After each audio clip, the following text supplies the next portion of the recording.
Hello and welcome to our storytelling channel, Fated Ties. Before we begin today's story, I kindly ask you to please subscribe to the channel. It really helps us grow. I'm sure you're going to love being here with us every day. For my daughter's 8th birthday, my parents mailed her a blue dress. She looked excited at first, but then suddenly froze. "What's this, Mommy?" she asked. I leaned in to get a better look and my hands began to tremble. I didn't cry. I just reacted. The next morning, my parents wouldn't stop calling. The package had arrived on a Thursday, a brown box, one corner slightly dented. Sophie's name was written across the shipping label in my mom's handwriting. That familiar, careful slant she reserved for parcels and those subtly hostile Christmas cards. I didn't think much of it at the time, assumed it was a late birthday present. No big deal. I opened the door, brought the box inside, and set it on the table right beside some half-finished cereal bowls and a unicorn drawing Sophie had only half-colored, the usual morning mess. Sophie's eyes lit up when she saw it. She adores getting mail. You could wrap a pebble in tissue and she'd treat it like treasure. She'd thank you like you just cleared her college debt. She was wearing socks that didn't match and still had toothpaste on her chin. I told her to go ahead and open it, so she did. Inside, wrapped in a single sheet of crisp white tissue paper folded neatly, just like my mother always does, Sophie peeled it back and let out a small gasp. "It's a dress," she said, holding it up. It was blue, soft, with tiny embroidered moons scattered near the hem. The kind of thing you'd wear to a storybook-themed brunch or maybe a third-grade piano recital. Definitely not my style. But Sophie looked like it was the most magical thing she'd ever laid eyes on.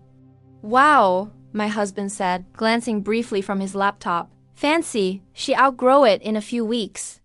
"Probably," I replied, not unkindly. Sophie gave the hem a twirl, spun herself around in a gentle circle. I almost called it sweet, and then she stopped.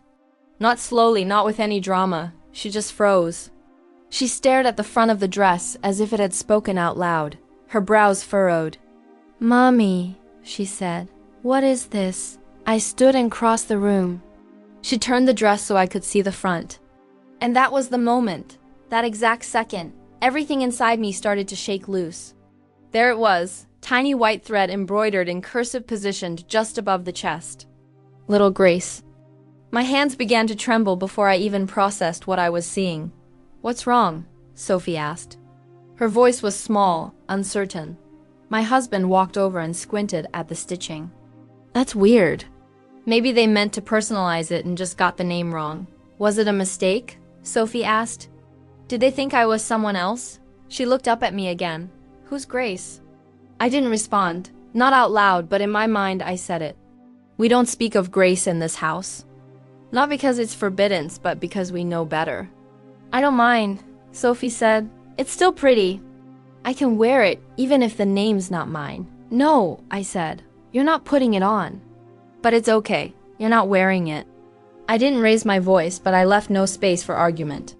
I took the dress gently, but with finality, I left the room. Didn't slam anything, didn't explain. I just walked into the bedroom and closed the door behind me. I sat on the edge of the bed, still holding the dress. My hand shook so badly the fabric trembled in my grip. It wasn't the same dress, but it might as well have been. Same shade of blue, same rounded collar, same scattered moon embroidery. They hadn't saved the original. They had a new one made and then stitched her name on it, as if that were some kind of kindness. As if that made sense. My breathing got shallow. You know that feeling like your lungs aren't big enough for the air you're trying to take in. I kept it on my lap like I was waiting for it to say something else. Outside the door, nothing. Silence. Sophie didn't follow me. She's learned when to give me space. I hate that she's already figured that out at her age. I stared at that name. And this is the part where I'm supposed to explain why it mattered. Why it wrecked me. Why I sat in a room holding a brand new blue dress like it was a live grenade. But I won't explain, not yet, because you'd think I was overreacting. You'd think it's just a name. It's just embroidery. It's just a dress. You'd be wrong. That name changed everything. That dress, that was the line. After this, nothing would be the same. Not between me and my parents. Grace is my sister. But that's just the start of it. Before Sophie ever saw that dress, I'd seen it before. Not exactly, but close enough that my hands remembered the shape before my mind did. There was a moment, a room, a celebration, and a dress almost exactly like this one. That's where it started. It wasn't just the name that was the first thing I noticed. Sure, the cursive white embroidery stitched across the front of the dress like a label on something factory sealed. Little Grace, but it wasn't just the name. It was everything else. The fabric, the color, the length, the moons. I hadn't seen that dress in 20 years, but somehow my body remembered it before my brain did. Like the air shifted, like it carried something old. They hadn't bought this off a rack. They hadn't stumbled on it by chance. They had it made custom, carefully, like a memory they wanted to wear again. I sat with it for a long time, not crying, not speaking, just sitting. And at some point, quietly, I thought, this wasn't for Sophie. It was for them. Because this wasn't the first time they gave a blue dress to a little girl in the family and acted like it meant something. It was my birthday. I was turning 6. We had company over. Aunts, cousins, neighbors who weren't really friends, but showed up anyway because my mother had a gift for guilt invitations. But no one said happy birthday to me because Grace had just gotten into a dance group, a youth program with a name like Star Steps or Sparkle Academy, something sparkly and big. The celebration wasn't for me, not really. Grace came out in her blue dress, the original one, spinning like she'd been born with stage lights in her eyes. Everyone clapped. Someone took a photo. My mother beamed like she'd won an award. I stood at the edge of the room holding a juice box. At one point, I walked up to her, my mom, and said quietly, "It's my birthday." She didn't look at me when she said it. "Don't make this about you." I remember walking back to the couch and sitting down. I remember thinking, oh. It wasn't the first time Grace outshined me.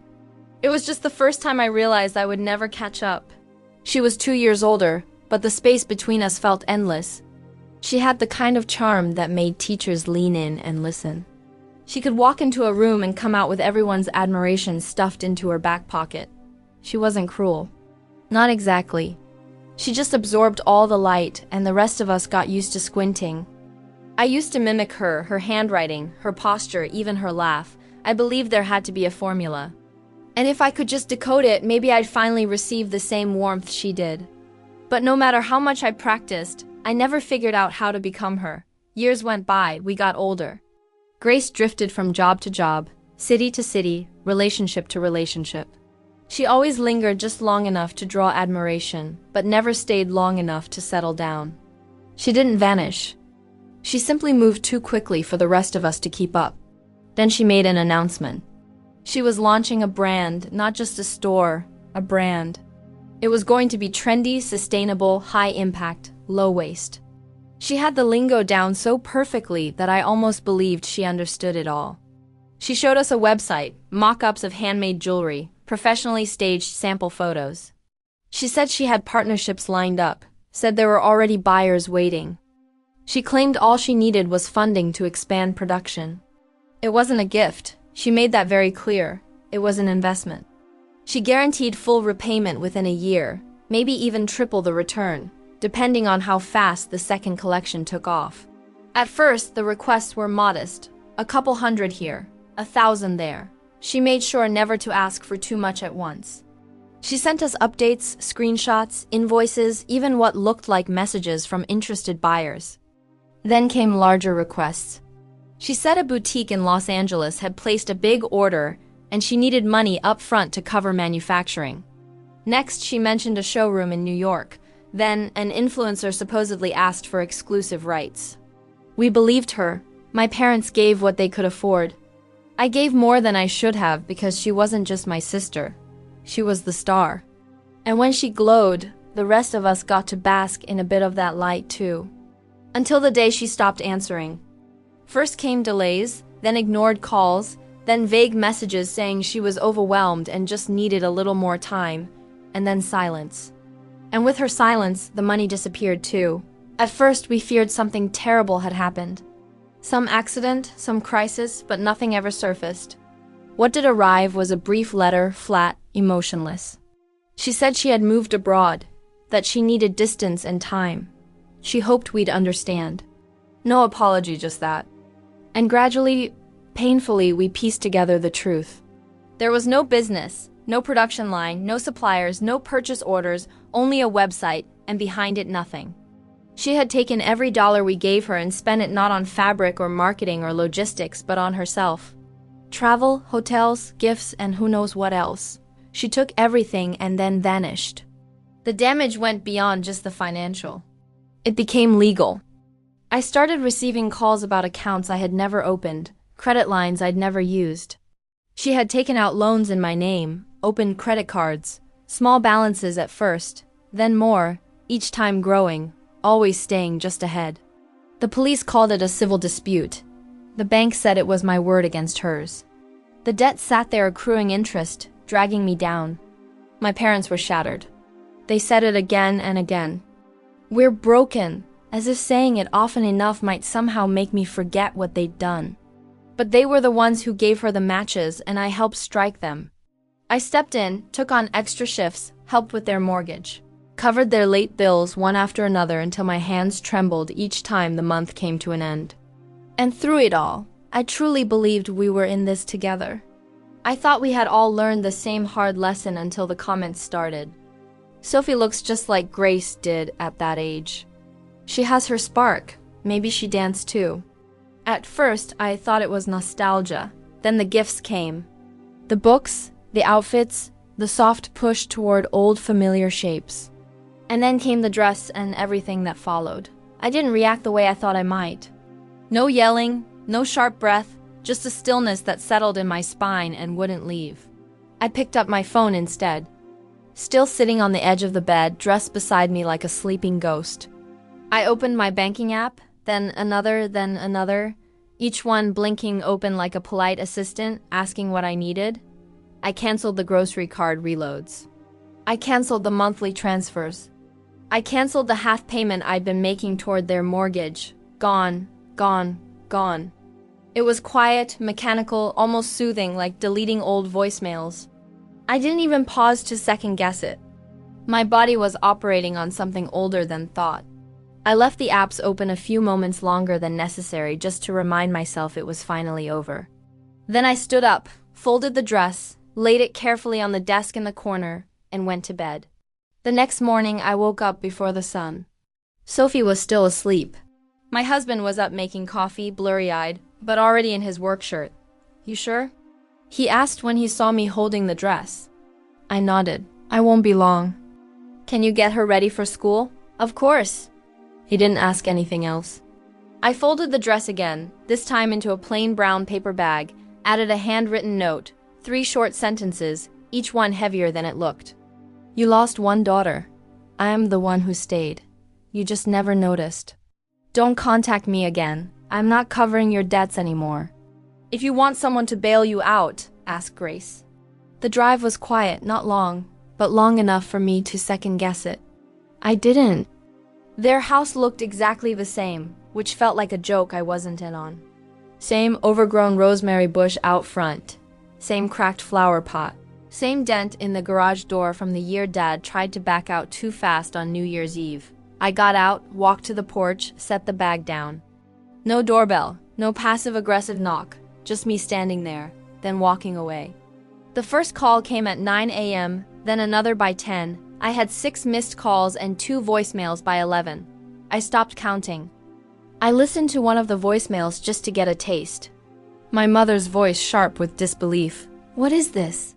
"You're returning a birthday gift. What kind of message is that?" Then my father in the background grumbling. "And what does she mean? She's not going to pay anymore. What the hell is she talking about?" More calls, more texts, most of them unanswered. Some of them unrepeatable. At 12:27 I picked up. I don't know why. Maybe because part of me wanted to hear them say it to my face. Or maybe I wanted to say something back. My mother didn't waste time. "You're being cruel," she snapped. "You're doing this to punish us for something that wasn't even our fault. Really? She fooled all of us, and yet you keep asking me to pay for it. She's your sister. She was your favorite. Don't be petty." That one almost made me laugh. Almost. We lost her. my mother said quieter now. You know that we lost a daughter? You didn't lose her. She stole everything you gave her and ran. So now you're going to take Sophie from us too.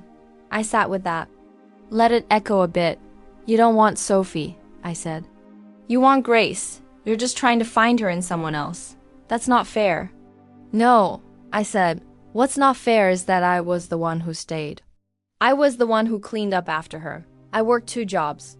I sent you money every month and none of it was ever enough, was it? That's not true. Then name one time you looked at me and didn't see a disappointment. Silence. Exactly. You're being dramatic. I'm being done. I hung up. Then I blocked the number. I deleted all the calendar reminders. Rent help, grocery card transfer, water bill. I opened a blank spreadsheet, named it Things That Are Mine. There wasn't much in it yet, but for once it was clean. It wasn't peace, but it was mine. I thought it was over. That the worst had already happened. I was wrong. I thought the dress was the turning point. The phone calls, the blocked numbers, the canceled payments. I thought that was it. The fire burned through, damage contained. But there was more coming. The kind of more that doesn't show up until you think it's safe to sit down. The kind that creeps in sideways and makes you realize the floor you were standing on wasn't actually solid. At first, it was noise. Cousins, aunts, people who hadn't spoken to me in years, suddenly finding their voice. You really cut your parents off over a dress? You need to talk to someone. This isn't normal. They're your family. The texts rolled in with the same rhythm, some polite, some self-righteous, some pretending to care. One even added a praying hands emoji, which honestly felt worse than if they'd just called me names. I ignored them all, and then came the call I never expected. Unknown number. Late afternoon, I was folding laundry and thinking about nothing, which was rare and nice. I almost didn't answer, but I did. Hey, I froze. I hadn't heard that voice in 5 years, but my body remembered it immediately. Grace, I heard you cut them off, she said. No small talk, no apology, just that. They told you that. Yeah, I've been talking to them. There it was. The part they never said. The part I hadn't even thought to ask about. You've been talking to them this whole time. Pretty much. Where have you been? She hesitated. Around. Around, I repeated. You vanished. Do you know what that was like? You didn't call. You didn't message. We didn't know if you were even alive. I needed space. You needed money. Silence. I sat down slowly, socks still in my hands. I wasn't even folding anymore, just holding them like they'd keep me grounded. You stole from us. I didn't. You did. You told us it was an investment. You promised returns. You had fake clients, fake invoices, fake everything. And you took everything we gave you. I didn't mean... You wrecked my credit. You opened accounts in my name. Do you know what that did to me? I had to work 2 jobs. I couldn't qualify for a mortgage. I had to put everything I wanted on hold so I could pay off what you did. She breathed in sharply, but said nothing. You ruined us, I said low and flat. And then you disappeared. I didn't know what else to do. Try starting with sorry. They need you, she said suddenly, deflecting like she always did. They're getting older. Things aren't easy. So why don't you help them? Another pause. It's complicated. I can't right now. Things have been tight. You were always the stable one. Was I? You have a job, a home, a family. You're good at this. I stared at the floor. My hands had gone still in my lap. I could hear her breathing on the other end. Controlled, soft, practiced. They don't say it, but they appreciate what you've done, she said. I just thought you should know. They're struggling. I already know. Then why cut them off? Because I'm tired. Everyone gets tired, she said. And for a second, I thought she might actually sound human. But that doesn't mean you give up. No, I said, but it means I finally start choosing myself, something you've always been great at. She didn't respond. Then, if you want to throw everything away because you're angry, that's on you. And just like that, she hung up. I stared at the phone for a long while. A part of me had still hoped it would be different, even now, even after everything. But she hadn't called to reconnect. She'd called to push a button that used to work. And when it didn't, she simply hung up, just like she always did whenever things became too difficult. The next morning, there was a knock on the door. It was early. I was in the middle of making coffee. Sophie was upstairs getting dressed. My husband opened the door before I had the chance to stop him. And there they were, my parents. My mother held a cake box in both hands. My father stood behind her like a statue burdened with financial issues. "We just want to talk," she said. "We're not here to argue." I didn't invite them inside. Didn't even take a step forward. I stood still in the kitchen, arms crossed, coffee mid-pour. "You've been talking to Grace," I said. They didn't deny it. "We have," my mother replied, "for some time now." "How long?" "Since the first year she left." "So all this time she needed help, and you needed money which I gave you, and you used my money to help her." "It wasn't like that." "No, it was exactly like that." Then my father spoke for the first time. "She's in trouble," he said. "Serious trouble." "She's afraid. She's always afraid," I shot back. "She made mistakes. She's your sister, and I'm your daughter." They didn't reply. I was the one who stayed. I was the one who helped. "And you let me believe I was helping you when all along I was helping her. You just didn't say it out loud." "We didn't know how to tell you." I let out a bitter laugh, quiet, sharp. "You watched me juggle 2 jobs. You watched me pay your bills. And you said thank you straight-faced while sending my money to the very person who caused the mess. It's not that simple." "Then explain it. Make it simple. Make it make sense." But they couldn't. "She's our daughter too," my mother finally said. "So am I." My husband hadn't spoken since he opened the door. Now he stood behind me, arms folded, expression unreadable. Not angry, just done. "I think it's time for you to go," he said calmly. They didn't argue. They just looked at me as if I were the one who'd broken something. And maybe I had. It's been over a year since that morning. I haven't heard a word from them. No calls, no texts, nothing from their side and nothing from mine. I heard through someone, a second cousin maybe, or one of those distant family acquaintances who still think group emails count as personality, that Grace came back. Apparently, things abroad didn't pan out. When the money dried up, so did the stability. She's living with my parents again. I suppose that adds up. She always knew where to fall. They're selling the house now. Too much upkeep, too many expenses. It's not the first time she's left them drained, but it might be the first time they've realized it. I didn't ask where they're going. I don't want to know. Sophie doesn't bring them up anymore. She used to. Small things like whether grandma would come to her next recital, but eventually the questions faded. Children understand more than we think. Now it's just us, the 3 of us. Sunday mornings mean pancakes. Sophie blasts music while brushing her teeth. My husband fixed that cabinet hinge I ignored for years. And I sleep now, really sleep. The kind where you wake up and feel like you're somewhere safe. No blue dress in the closet. No silent comparisons in the air. Just Sophie being Sophie, just me. Finally, something other than the one who stayed. I hope you enjoyed the story. If you did, please like, share, and feel free to tell us your own story in the comments. And don't forget to subscribe to the channel. Help us grow as a storytelling community and be part of this journey with us. Can I count on you? Thank you so much.